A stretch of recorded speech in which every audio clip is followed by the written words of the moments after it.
It looks like we're just about time. We'll give it a few extra minutes for people Yep. to get on. A lot of stragglers come through here. But for everyone else in the United States and Canada, good morning and afternoon. For anyone else joining us outside, good evening. I'm Sam Fox. I'm the director, if we haven't met before, I'm the director of client success as well as business development here at Xenett. Pleased to have our founder and visionary Hardik Mehta on this call here to kind of as take us through, some of the things that we want to see with our annual close between our personal businesses or our clients. I just wanted to take a few extra minutes to just give everyone else room to join our call. I just wanted to kind of touch over a few things. We'll breeze over more, but for just some housekeeping items. Number one, we're looking to record this call for future viewers. So either now yourself or team members who are joining, just please note that this is recorded. Additional to that as well, we will be doing a live Q&A. So as we move through these slide decks and you have any questions for myself or Hardik about the process or with the product itself, please use the Q&A chat. And as the moderator, I will do my very best to stay on top of these things, make sure that everyone feels like we're engaged and, working together. But anything else from you, Hardik, before we get into it? No, I think we'll just wait for people to join, and yeah, we can kind of then just get started.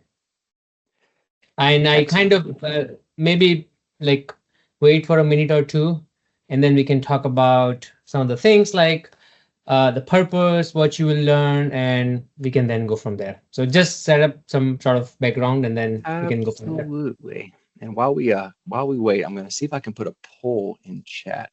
But recently, we're trying to work through some ideas about how to better engage with our platform. And since you guys are here and hanging out with us, I was kind of drop this in the Q&A thread for discussion. Ways would you like us to see us engage with you guys the most? Just as far as platforms, as far as LinkedIn, maybe opening a Slack channel, a different live form on the website. We want to make sure that we are engaging with you as our loyal customers and partners in business. So I'll go ahead and leave that here in chat. I'd love for you guys to kind of see where we're feeling, and we can kind of use that as an action item for future goals with Xenett. So, all righty, we're about 2 minutes past now. So for all the new joiners who've jumped on the call with us, just for formal introductions here, I'm Sam Fox. I'm the Director of Client Success here at Xenett and New Business Opportunities. Joining me on this call is Hardik Mehta, our co-founder and visionary leader here at our team. I know he is well beloved among our community here at Xenett, being, having a hand in every single step of all of our journeys here at Xenett. We'd like to take this time to go over just a few more housekeeping items real quick for those who haven't joined us. We'll breeze through these real quick and get started. Number one, this webinar is being recorded and will be shared for our website. So anybody else who might join in the call for Q&A, as well as have any questions in chat, just know that this will be recorded for your future viewing, as well as anybody else on our general staff, as well as your teammates as well. For any questions, please use our chat function. I have the Q&A generally set up. I already put a question there to see if you guys would like to engage. But as we move through this process, I will be moderating all conversations. And every step of the way, we'd like to engage with you. So at our earliest availability, please feel free to leave a question in chat. I will take care of that. And last but certainly not least, after this call, if you have not signed up and received it already, we'll be releasing our year-end work kit for you and the team. We want to just thank you and show your gratitude for joining us, and for either existing Xenett users or someone who's looking to try us out. We'd like to extend our gratitude and give you this checklist and gift as well. So without further ado, I'd like to kind of touch on some of the ideas that me and Hardik would like to share with you today. Some of our agenda items would be this. Number one would be just kind of reviewing some of our general best practices for steps in that annual close, whether you have some new clients that are not looking the way they should, as well as existing clients that you're looking to fine tune. Some of our agendas with this would be to perfect that annual process, whether you're using the Xenett platform or you're just looking for best practices for your bookkeeping or accounting firm. Next, we'll be taking care of some of the items such as preparing these tasks now, essential review checklist, a financial statement for preparation review, and best practices for workflows. So if any other questions have not hit us yet before we've reached this point, I'd like to turn over to Hardik and see where this day and this call could take us. Thank you. Thank you, Sam, for introduction. Hey everyone, it's nice meeting. Thank you for taking time and joining in.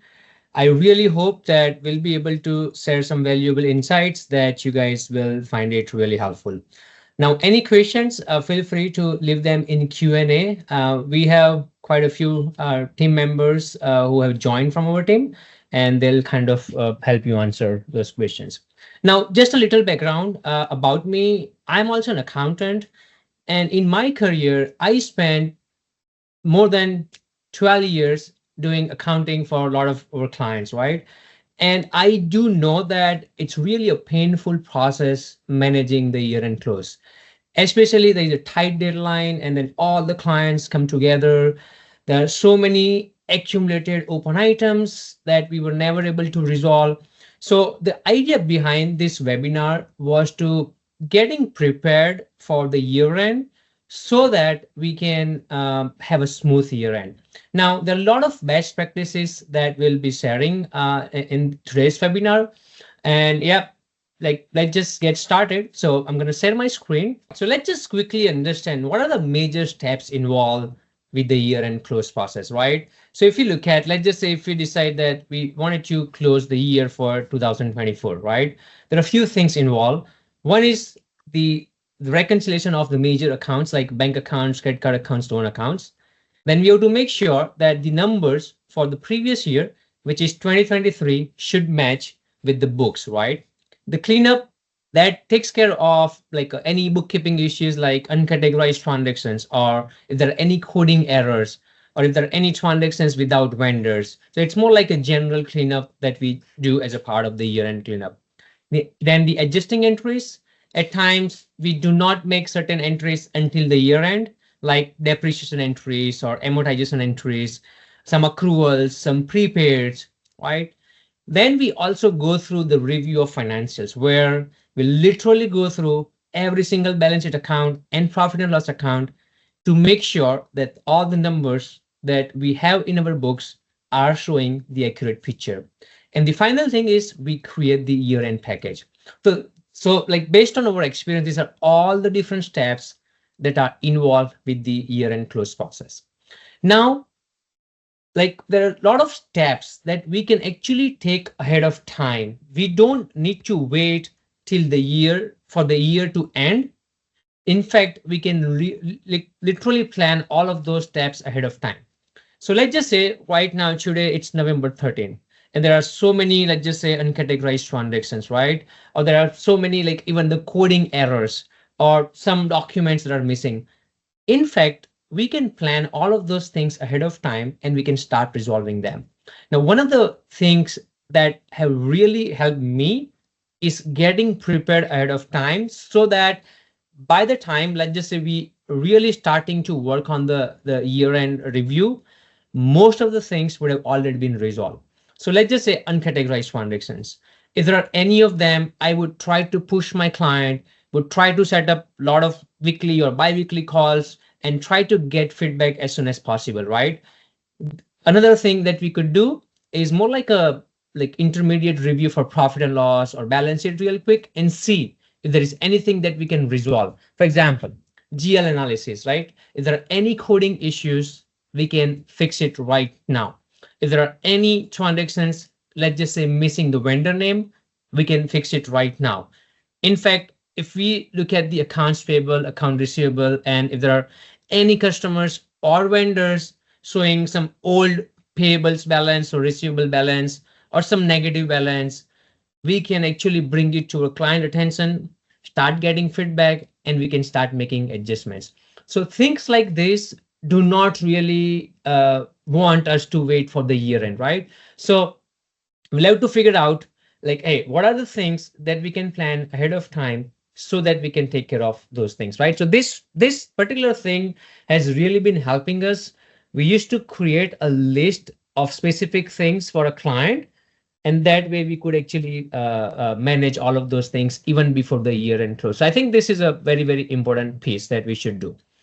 Now, going back to this, we are definitely not going to be going through all of these steps in detail. Most importantly, what we'll be doing today is the review of financials, meaning whenever we are reviewing balance sheet or profit and loss, how do we review? What are the different problems that can happen to the numbers? how we identify, how we fix it, right? Because account reconciliation, we all do it anyway, like bank reconciliation, credit card reconciliation, right? The cleanup, the adjusting entries. So we know that, like, we already know what needs to be done.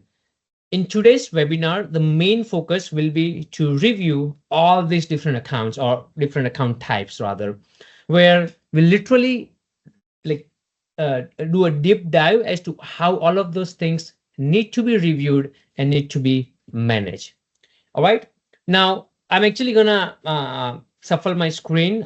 So I will have Xenett open, and then I will also switch to the presentation. Now we start from here, assuming all the bank, all the credit card, loans, accounts, everything is reconciled. My goal is to now make sure the balance sheet that I'm looking at should show me the accurate picture, right? Now, what we generally do, we start from, obviously, from balance sheet. So we start from the bank accounts. Now, just reconciling the bank accounts is not sufficient. We need to make sure that these balances that we are showing should match with the bank statements, right? And we should, it is very, very important that we review what are the unclear transactions, right? So it's not just about, like, hey, the reconciliation is done. What is quite important is to review unreconciled transactions. Now, in QuickBooks, if you know that, I mean, obviously you can pull up all the unreconciled transactions, so we can review. There are a few things that we have to keep an eye, is that in the unreconciled transactions, you would never want to like, you would never expect transactions like transfer entries, or let's just say some deposit entries or ACH payments. In fact, you would also not expect to have the checks that have not cleared for more than 180 days. Um, if you are looking at credit card reconciliation, you would hardly see any unreconciled transactions, right? Sometimes I have seen that maybe the last day or two, like a statement date, sometimes transactions might take a day or two to show up in a statement, but otherwise you would not expect to see any unclear transactions, right? So these are some of the things that we have to make sure that we keep an eye.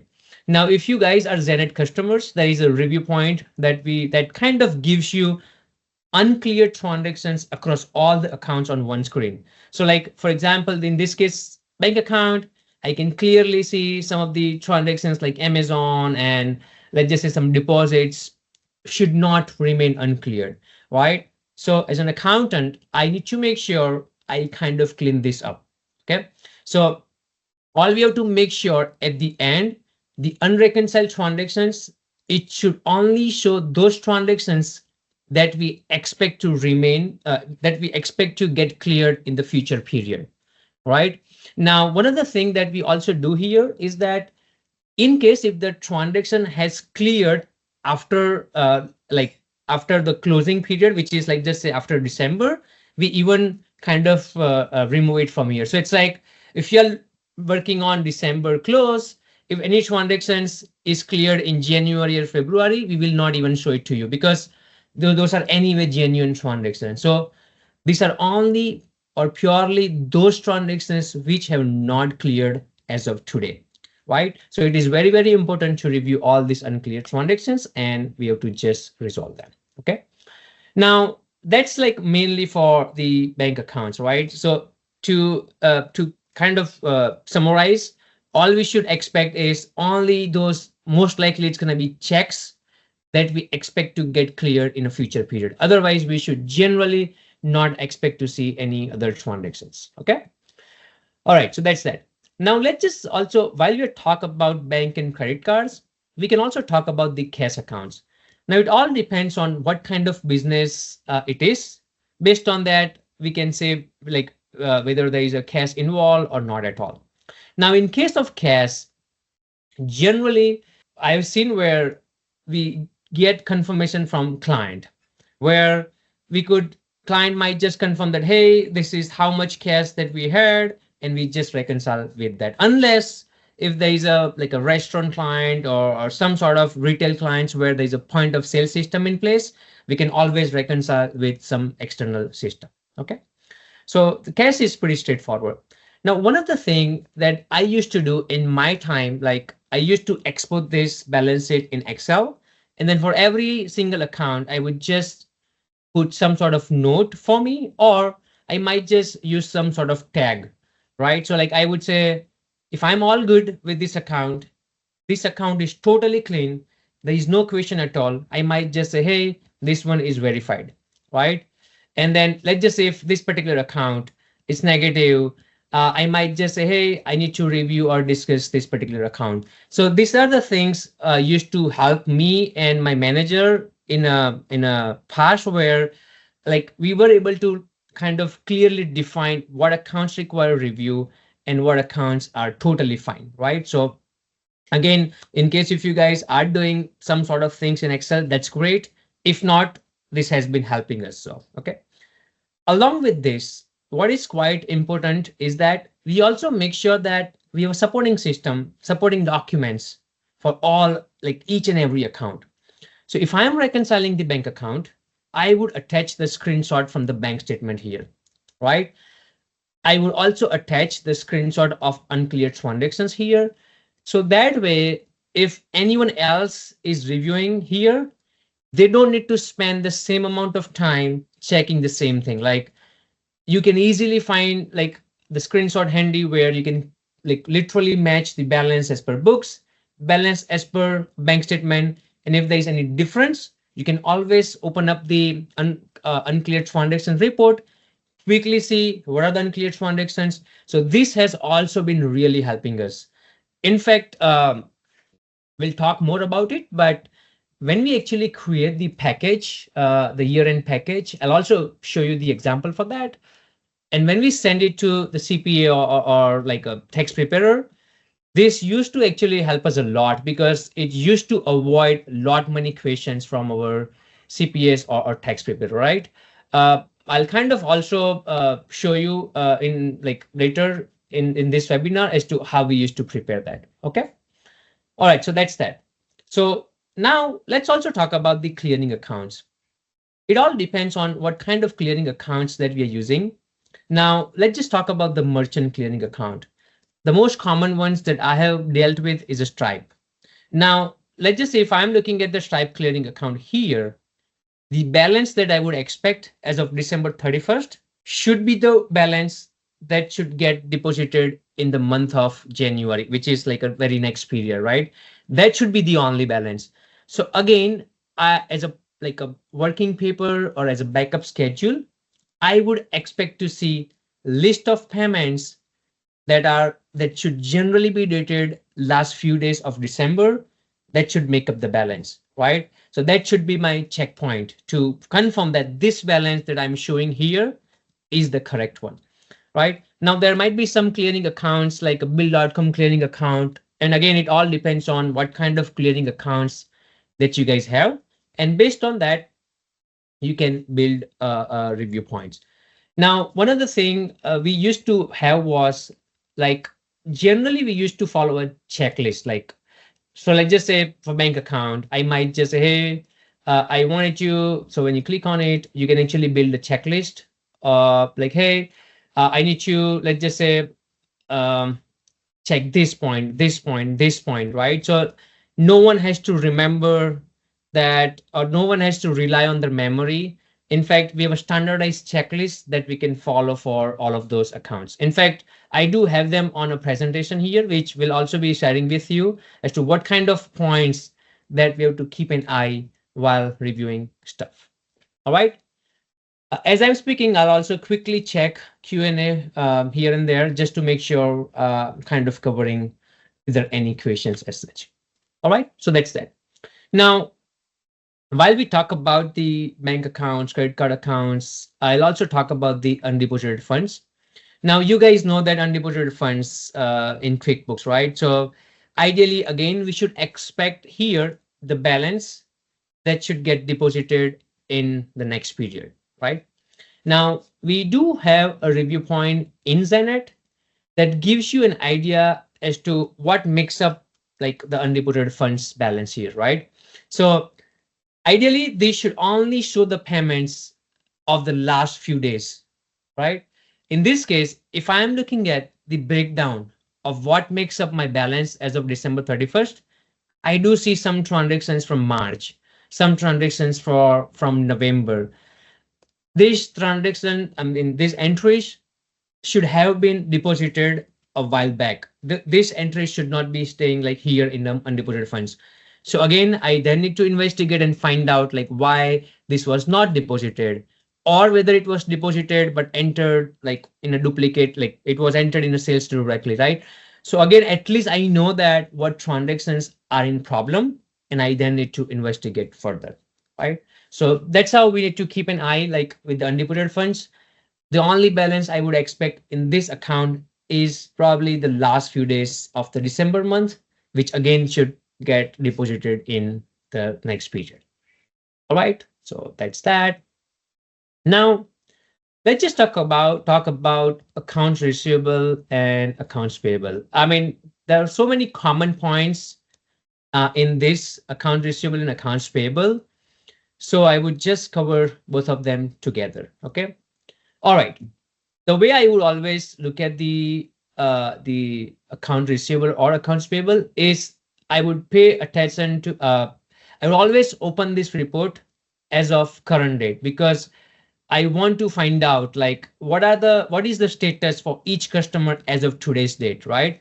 So it is very much possible that there might be a lot of customers who have paid in, like, just if I am doing my year-end review in Feb, if there are any customers who have paid between Jan to Feb, those will all automatically be filtered, right? So this gives me as of today's status. Now there are a few things we generally keep an eye here, which we can talk about now. First of all, one thing I would say is like, hey, the negative ones, like why these are the negative, like why these customers are showing negative balance, or vendors are showing negative balance, right? We have to find out, is this really an overpayment, or is it really just a mistake, right? So again, we have to investigate and find out and fix. If there are any customers with the zero balance like this, that indicates that there are some bills or payments that are unapplied, and we have to kind of get there, and we have to make sure that we apply those vendors and I mean to apply those bills and payments. Another thing that we check is if there are any vendors or customers with negligible balance. For example, this one, 0.25. Now this vendor is showing the balance for 90 plus days.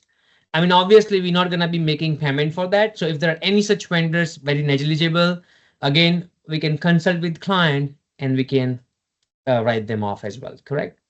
So that's another thing that we can do. Another thing we also pay attention to is like this category, like 61 to 90 and 91 and over, right? The year end is the best time. So if there are any such vendors in dispute and like any bad receivables or payables, we should consult with client and just make an adjustment like a bad debts, or like like we just have to write off, because if we're not going to be receiving the money, if we're not going to be paying the money, no point of just leaving them there, right? So it's again a good time for us to review all of those vendors and customers and make sure that we have a very reasonable, I would say, vendors and customers here in our aging reports. And this is what I meant, like these are some of the things, again, don't have to wait for the year end. Many of these vendors, like just if I mean, the best practice would be like obviously to handle them monthly basis. But if that's not possible, maybe we can start the year end preparation maybe a few months back, and we can start taking care of all of those things, because all of those things, so many questions, might take some time to get some feedback from clients. So again, it is always a good idea to start working on some of these things ahead of time. All right. So that's like those are the main points that we kind of pay attention to. In fact, one thing I also remember while I'm looking at accounts payable aging is that I also look for some cash vendors. For example, I see that there's Uber in here, right? You would not expect vendors like Uber or Lyft or Subway kind of vendors ever in accounts payable, right? So again, I would quickly screen through like what are the vendors, and if I see any suspicious ones, we'll look into and find out. So that's also another thing that we can always pay attention to. All right. So that's that. on accounts receivable and accounts payable. Okay, if I go to balance sheet again, let's just now talk about the other current asset. Okay, other current asset, obviously there could be many of the other current assets, but I'm only going to touch base on the popular ones, like the most common ones, I would rather say. So let's just talk about prepaid expenses.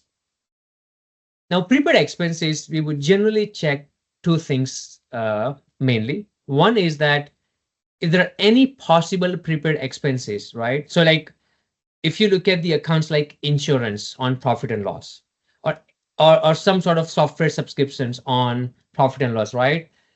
We can always look for, so let's just say if I look at here, prepaid expenses, I have like a possible prepaid expenses. So what we are doing here is that any accounts where you could expect possibly any prepaid expenses to be posted to, you would want to look at those accounts real quick and see if there are any material amounts. And then if the amount is quite material, if the amount is paid for more than one period, you can always think of making prepaid adjustments. So one practice that we always follow is that we look into accounts like insurance or rent or software subscriptions.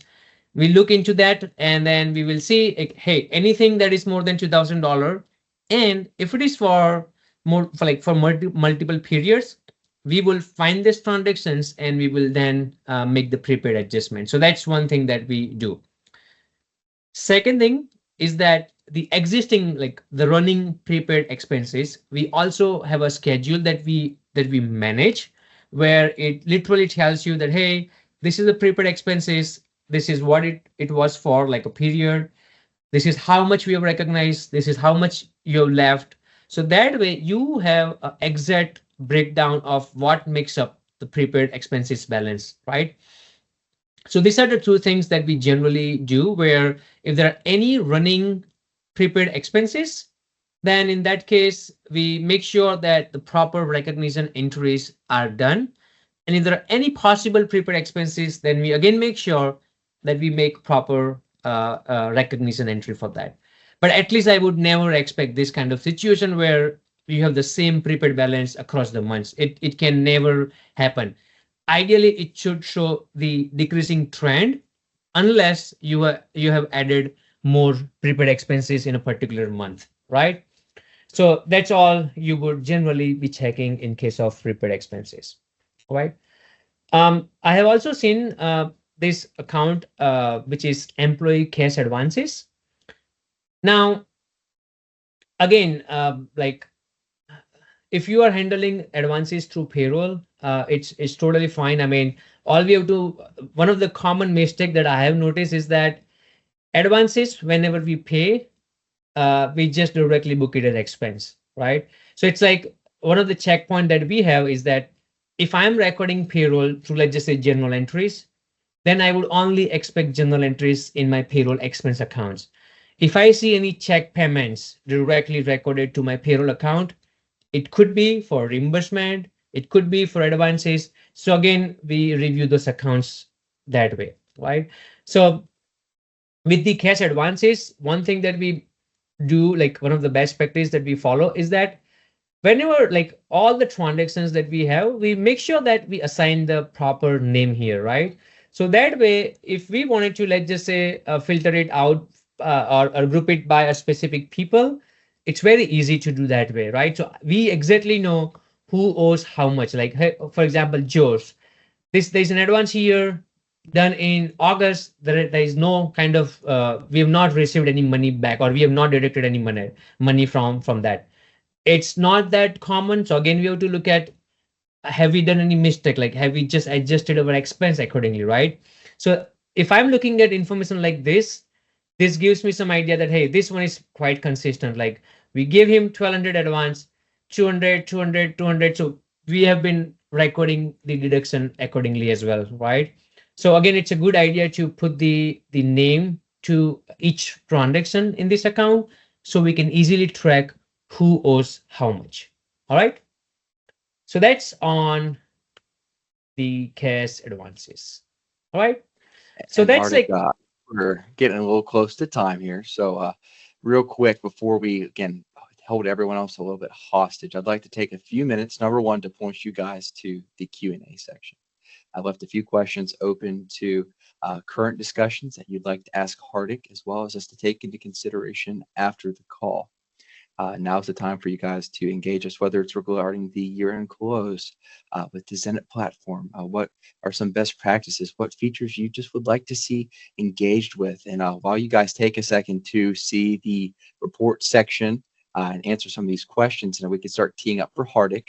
I'd like Hardik to take a second to either touch on one last thing from our report or kind of show us our next steps in our roadmap of the Xenett team. Hardik?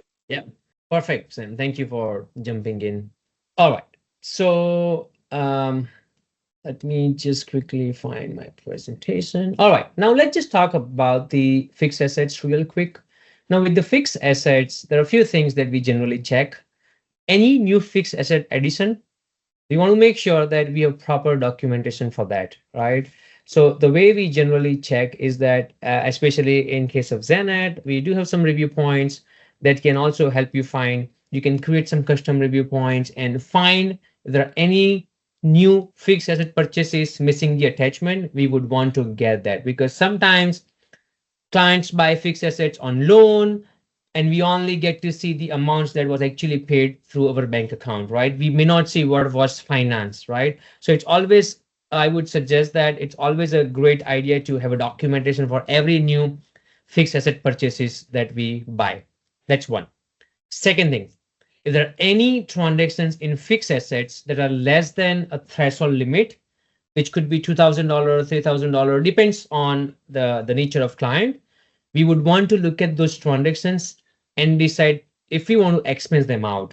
Because if you bought a mouse worth $100 and if you're putting it to the fixed assets, may not make sense to provide depreciation on that, right? So again, we can quickly bring up all such purchases lesser than a certain amount, and we can then decide to expense them out. That's a second point that we generally check. The third thing that we check is that we also identify what are the potential accounts where we could probably record an expense that eventually or that we think could be capitalized. For example, you may have accounts like office supplies or repairs or let's just say tools or some sort of computer supplies. What I would also do, I would create a review point and I would always make a point to review ledger for those accounts, and we'll only want to see if there are any transactions more than $2,000, right? And then I can evaluate if I want to capitalize any of these expenses, right? Because sometimes people might just put it to profit and loss. So it's always good idea to identify those possible accounts, review the transactions, and then decide where, like whether you want to capitalize them or not, right? And yeah, and one of the tasks that we generally do is record depreciation entries. And again, it all depends on what practice that you follow. I've seen a lot of us calculating depreciation ourselves, so we can make the entries. Some of us will wait for our CPA or tax preparer to give it to us, and then we make it. So again, that's something you guys can follow, however you are following right now. All right, so that's some quick checkpoints on fixed asset. All right. Security or for other assets, one of the thing that I have seen is a security deposit. Like sometimes we pay to rent vendors or let's just say electricity vendors or you or any utility vendors as such, right?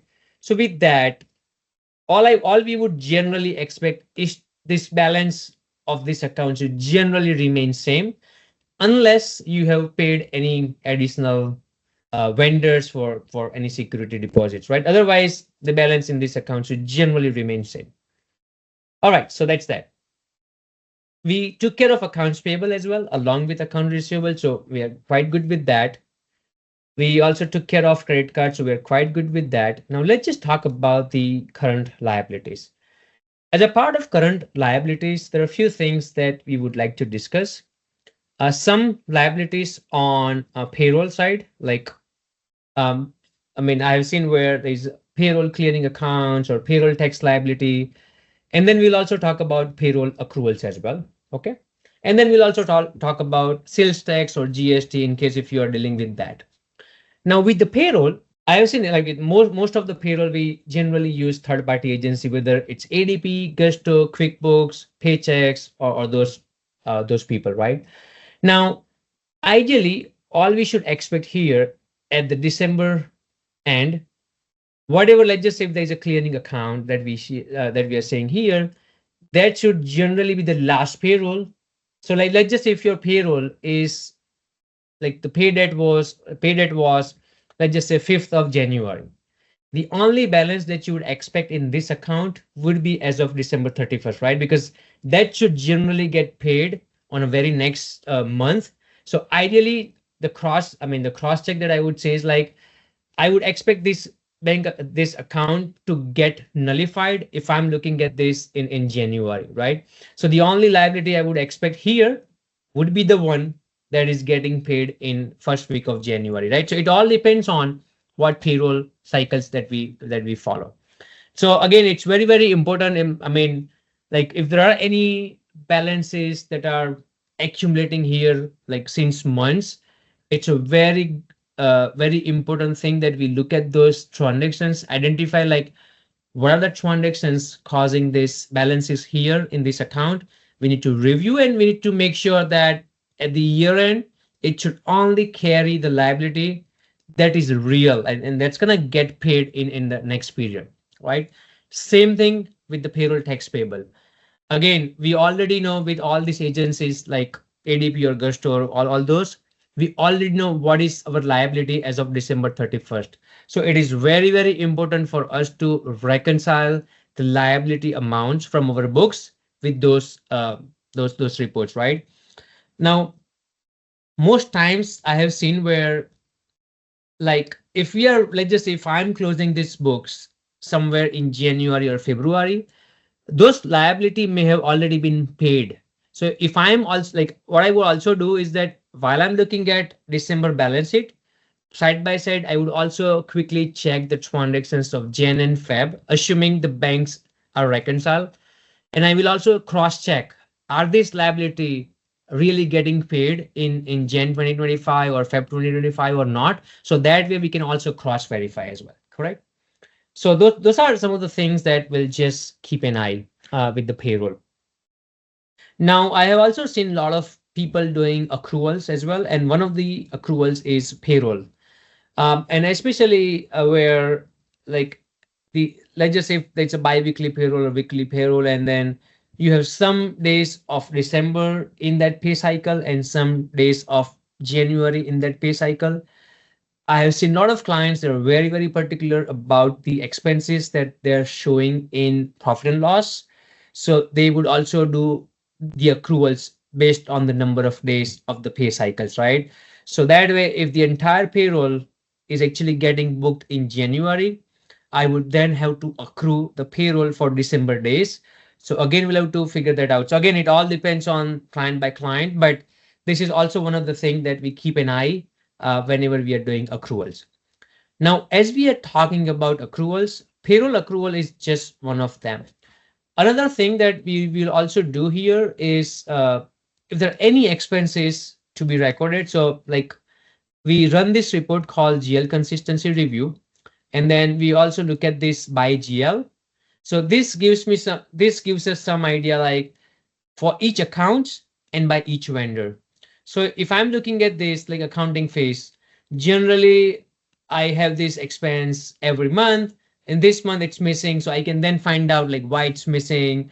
Do I need to make the accrual for that? Do I need to get a bill copy from my client? So that way it's a good idea to look at these expenses like month to month and then find out if there are any accruals need to be done. All right. So that's that. All right. Now, some of the uh, clients, you might also find the sales tax as well. So we can even talk about that. Now, in case of sales tax, again, it all depends on how the revenue and sales tax is being recorded in your accounting system. Especially, I have dealt with so many retail clients where there is some sort of point of sale system. So your revenue is actually recorded from your point of sale system, and as a part of the point of sale system, the sales tax is also calculated there, right? So it all depends. If you are paying your sales tax generally on month to month basis, then the liability that you would expect here for sales tax would be just for the December one, right? So all we check in that case is that, like, if I'm looking at, assume like this is a sales tax payable balance here, 1750. For me, the cross point, I mean, the cross check will be, I would then run my December POS report and I would expect to see the sales tax 1750 because that's the one that is that is already paid in January or will be paid in January, right? So again, it all depends on how the sales tax is being paid. If it is being paid on quarterly basis, then in this case, all I would expect to see here is the liability from October to December, like the total of October to December. And again, I would do the same thing where I would run the POS report and then I would generate some sort of report and then we'll just reconcile that figure here, right? So those are some of the things that we keep an eye with the sales tax payable. All right. Now let's just jump on equity. Now this is like a major culprit, I would say. Like most clients that I have personally dealt with few years back, this has been the account that I most of the times I found it. I don't even know right now why QuickBooks gives this account, but this account just doesn't make sense. I mean, we should never have this kind of account, right? Based on each entity type, you should have your equity account structure. So let's just say if this was a corporation account, then you should have common stock or you should have additional paid in capital, right? If it was, let's just say, partnership, you would expect to see the capital account for each partner, right? So again, this account is just not right. If you see any of this account like that, we need to make sure that first of all, we have the right equity structure based on whether it's a corporation, it's an S corp, whether it's a sole proprietor or Schedule C, or whether it's a partnership firm. Each has its own defined structure, and that is how our equity account should be structured. Okay, so that's like number one thing we do it again. This is something don't have to be done like as a part of the year end, but things like that can easily be handled. We generally take care of that as a part of onboarding process, but again, as we review the client, we also keep an eye on equity structure as well. Okay, so that's one thing. A second thing is that we always look into the new transactions that have happened. Equity account is something where you don't expect to see like owners introducing fund every now and then. I mean, again, it could happen, but again, it's very important to see like what kind of transactions that owners are introducing.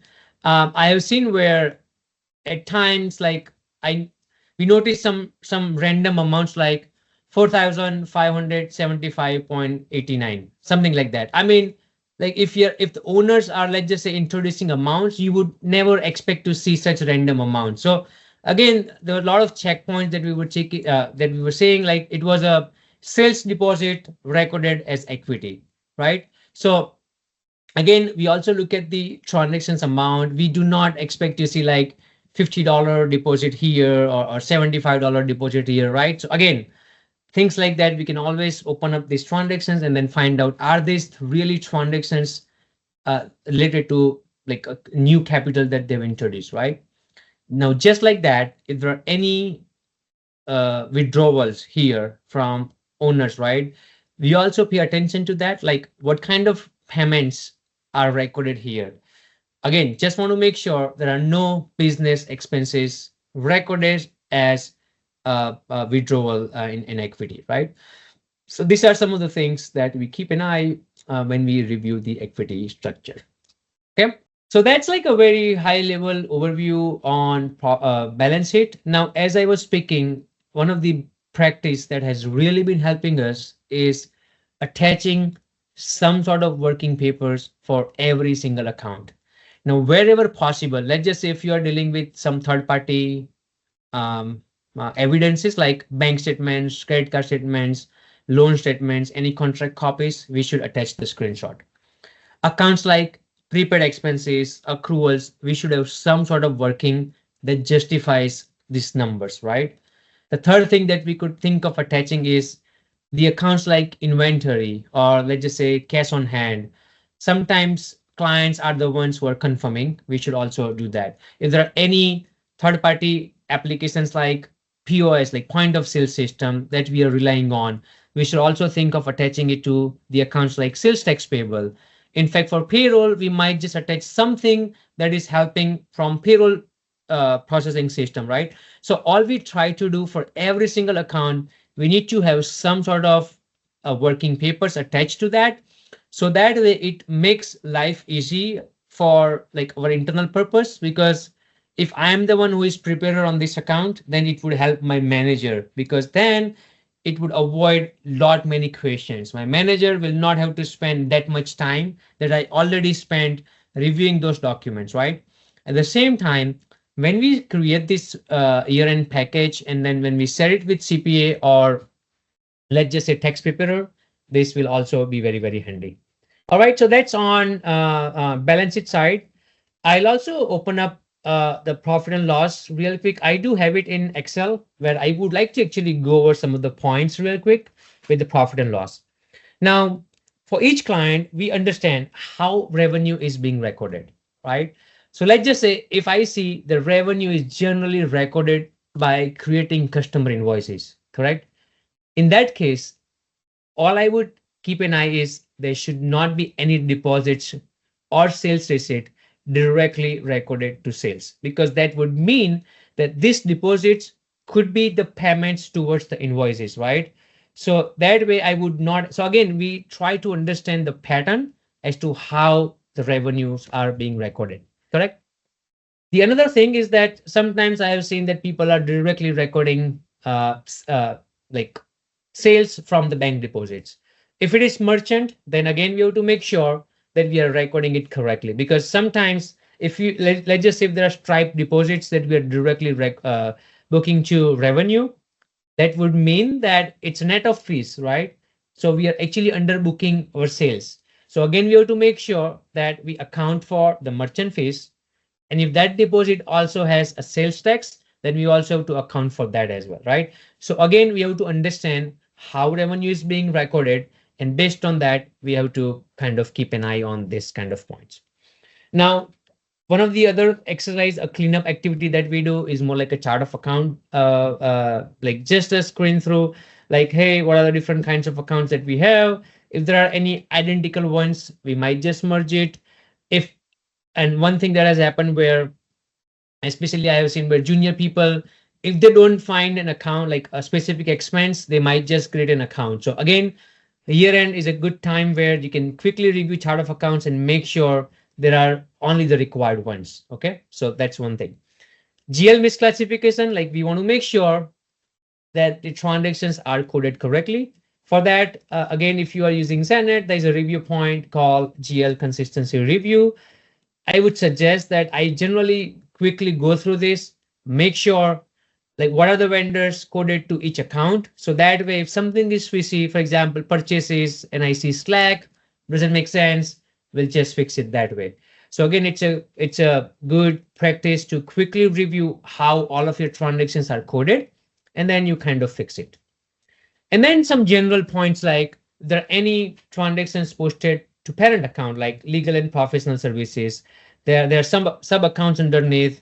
And if you see the transactions here, I mean, there is no point of having transactions here. All this amount should belong to any of the sub accounts. So again, it's a classification issue. We have to look into that and fix it. We'll also keep an eye on some amounts like a negative amounts like that. Just want to make sure it's not I'm not saying that it's a wrong thing, but anything that is negative, except you have some sort of discount or refunds, that's a different thing. But otherwise, you should generally expect the positive amount. So again, if something is negative, we'll just quickly see and find out why it's negative, and we'll fix it.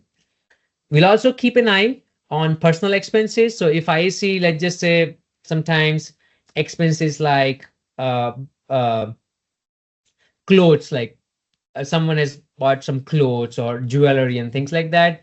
Again, we have to just keep an eye on any of such expenses, and if required, if those sound personal, we'll just have to move it to equity on balance sheet. Okay.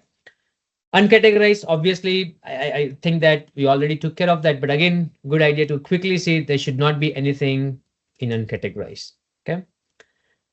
Expenses that can be capitalized or made prepaid. I think as a part of balance sheet review, we already took care of that. But again, it's a good idea to quickly see if there are any deviation or any bigger amounts in any of the accounts we should see and find out if it is possibly a prepaid expense or something that to be capitalized. Okay. We can always look for any accounts like sales tax. I have seen this practice where a lot of people, whenever they, so first of all, what they do, they record the deposits from bank. So that already has sales tax in that. Now, when the actual sales tax payment is done to sales tax authorities, what they do, they basically put it to an expense account called sales tax expense, right? I think that's here, right? Sales tax, first of all, sales tax is not expense at all, right? So if we notice any such accounts, we need to make sure that we make appropriate adjustments. This account should not belong here. In fact, we should create a liability by adjusting the revenue account, and any payments that were made for the sales tax should then be adjusted towards those liability account, right? So again, we have to keep an eye on such stuff as well. All right. And then one of the things that we always do is accruals generally. Like I think we also talk about that as a part of balance sheet. But again, I think this can be found when we review profit and loss account, where if any accounts are missing. I think the GL consistency review will help, and we can always make the accruals as well. The review taxes and licenses. I have noticed some accounts as well, like taxes and licenses. And again, it all depends on the kind of licenses or taxes that we are paying. Sometimes, if it's income tax payment, I think the corporation pays income tax payment from the company. It's not an operating expense. It should be actually shown like below the net operating income. It should be created as the other expense, right? So things like this, we can also keep an eye, right? All right, so that's that. Just quickly checking. Just want to make sure I'm not missing out on any other points. Yeah, I mean, payroll review, I also brought up this point where if I see, like, let's just say if there is integration with QuickBooks and I see that the QuickBooks payroll is there, the transactions are like a paycheck. If all the payroll of my, if I'm running my payroll through QuickBooks and if the transactions are like a paycheck, I would then not expect any other transactions in that account. If there are any, then I have to find out like what this transaction is for. Is it for advance? Is this for reimbursement of expenses? If so, we'll have to move it to the right account. So again, we have to look at how the transactions, what kind of transactions are being done, and then we have to reclassify accordingly. All right, so that's pretty much it. Again, this is more like a crash course, guys. I'm pretty sure you guys might be doing a lot more than I kind of covered in this session, but the whole idea was to share how to look at these numbers, how to make sense out of it, and what are the things, what are the checklists that we should follow, what are some of the best practices that we should follow when we should actually start doing some year end. And as I was talking to you, this is a kind of package that we actually prepare. So what all we do once everything is done, we export the profit and loss, balance it in Excel, and then we have a supporting schedule for every account. So like for each like trial balance, you'll find for every single account there is some sort of schedule. So that way, it makes it super easy. Like wherever possible, either it's going to be working or there's going to be some sort of screenshot that we might just put it like, hey, this is the Bank of America or whatever, right? So that justifies each number on balance sheet. So we used to prepare this Excel years back. It was really helping us, but now we kind of can easily manage this inside Xenett. So that way, along with each account, We can find the comment. We can find the questions here. So let's just say if I have asked any questions for my internal people, I can find it here. If I have asked any question for my client, I can find it here. If I have some general review note, I can find it here. And then here I can attach like any working papers. All right, so that's all from my end. I just gonna open the chat and just see if there are any questions or anything going on. If you Just to guys kind of plug want, up one, Hardik, just to plug one up from Jamie, there's requests to see the yeah, AP and AR yeah. report section for the closed for zero modules. If you can show So for that, that'd be great. Or if not, you can highlight some of the points that's coming down the roadmap. so for zero, unfortunately, they do not allow us the ready-made AR or AP report for us to pull, just like QuickBooks does. So that is why it's not there. In fact, you know what? I just sent an email to Zero Support few days back because I already created a request asking for the same. So again, I'm really hoping that they make these reports available so that we can pull it. So not much we can do at this point, Jimmy. So Excellent. Thank you for that insight, Hardik. And kind of while we wait for a few more questions to populate, either about the conversations today or about what we posted in chat, if you would take a second to just give us some insight to what the next couple weeks, next couple months look like for Xenett as we creep out of 2024 and prepare for 2025. Any features that you are thinking of or ledgers we're going to tackle or new challenges we'll face. I'd love to give you the opportunity to share that while our viewers take a second to populate some questions. yeah. And if you guys have also learned something new, or if you would also like to cover anything, I mean, we can also you can also bring that up as well. No questions? Strange. Maybe people have started already working on year end and they're busy with that, I guess. Exactly, Hardik. Well, I was thinking too, is you were just such a good teacher, but no, I'm not sure if I broke up there. But if you would just take a minute, the last few minutes of this call, to kind of educate our viewers here on what the end of the year is looking like for Xenett rollouts and our roadmap for development. No, absolutely. So, Sam, we will be actually, so right now we do not have an interface for, let's just say you attach all those working papers here, you put your notes here. Right now, we do not have an interface. So let's just say if you wanted to share this with the text preparer, there is no view for that. So that's one of the things that we are aiming where you can also invite your CPA or text preparer. So again, you don't have to create anything in Excel. So as you are already doing it here inside Xenett, you can also make it available with your CPA as well. So that's one of the things that we are aiming. And along with that, uh, in our last monthly updates, we also announced that we'll be shortly releasing our new reporting module very soon.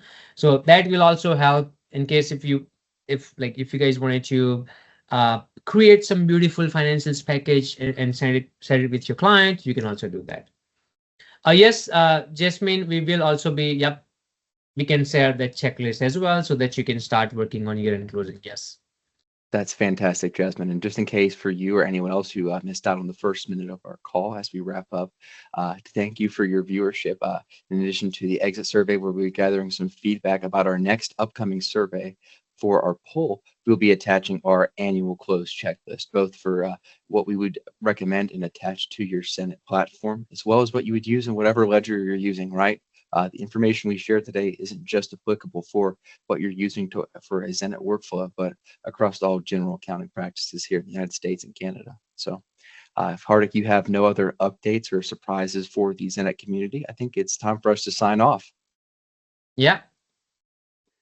Excellent. I want to thank you all again for joining us. In the next few minutes, you'll be receiving that email with that packet for the annual close checklist. Addition to that, there will be that survey. Please feel free to give your honest feedback as we continue to Yeah. scale and unite our community. We want your candid feedback about how we handle these topics, what topics you'd like to see, anything you'd Yeah. like to see going forward with our platform. You guys are our leaders. We are just the hands and the feet for what you would desire. So we'd love to take this time to thank you again.